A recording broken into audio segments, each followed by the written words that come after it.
1.5 വർഷം പിടിച്ചുവെച്ച ലോകായുക്ത നിയമ ഭേദഗതി ബില്ല് കൂടുതൽ വൈകിക്കാനാണ് ഗവർണർ ആരിഫ് മുഹമ്മദ് ഖാൻ രാഷ്ട്രപതിക്ക് അയച്ചത്.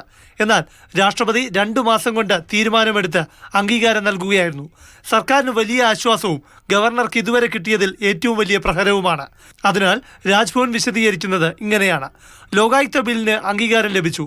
എന്നാൽ ബാക്കിയുള്ള 6 ബില്ലുകളിൽ 3 സർവകലാശാല നിയമ ഭേദഗതി ബില്ലുകൾ രാഷ്ട്രപതി തടഞ്ഞുവെച്ചെന്ന വിശദീകരണവുമായി രാജ്ഭവൻ രംഗത്തെത്തി.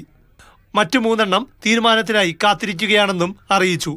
അതായത് ഒരടി ഗവർണർക്ക് കിട്ടിയപ്പോൾ സർക്കാരിന് 3 തിരിച്ചടിയെന്ന് വ്യാഖ്യാനിക്കുകയാണ്. 3 നിയമങ്ങളുടെ അസന്റ് വിത്ത്ഹെൽഡ് എന്ന് വിശദീകരിക്കുന്നതിനാൽ ബില്ലുകൾ രാഷ്ട്രപതി തള്ളിയെന്ന് ഉപസംഹരിക്കാനാകില്ല. സർക്കാരാകട്ടെ വലിയ ആശ്വാസം നൽകിയ തീരുമാനത്തെ ഭരണഘടനയുടെയും ജനാധിപത്യത്തിന്റെയും വിജയമായി ഗവർണർക്കെതിരെ ഉന്നയിക്കുകയാണ്.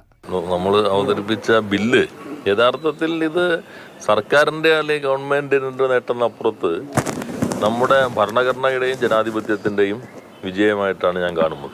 ആ ബില്ല് അന്നേ തന്നെ ഗവർണർ ഒപ്പുവെക്കേണ്ടതായിരുന്നു. കേരളത്തിൽ CPM BJP അന്തർധാര ആരോപിക്കുന്ന കോൺഗ്രസിന് മറ്റൊരു വിഷയം കൂടിയായി ലോകായുക്ത ബില്ലിന്റെ അംഗീകാരം. ഇത് CPM വലിയ ശക്തമായ സമ്മർദ്ദം കേന്ദ്ര BJP സർക്കാരിന്റെ മീതെ ചെലുത്തിയിട്ടാണ് ഈ അനുമതി വാങ്ങിച്ചെടുത്തിരിക്കുന്നത്. കേന്ദ്ര സംസ്ഥാന സർക്കാരുകൾ ചേർന്ന് കേരളത്തിലെ അഴിമതിക്കെതിരായ പോരാട്ടങ്ങളുടെ നടുവൊടിച്ചെന്ന പ്രചാരണമാണ് പ്രതിപക്ഷം ഈ തെരഞ്ഞെടുപ്പ് കാലത്ത് ഉയർത്തുന്നത്. മാതൃഭൂമി ന്യൂസ്, തിരുവനന്തപുരം.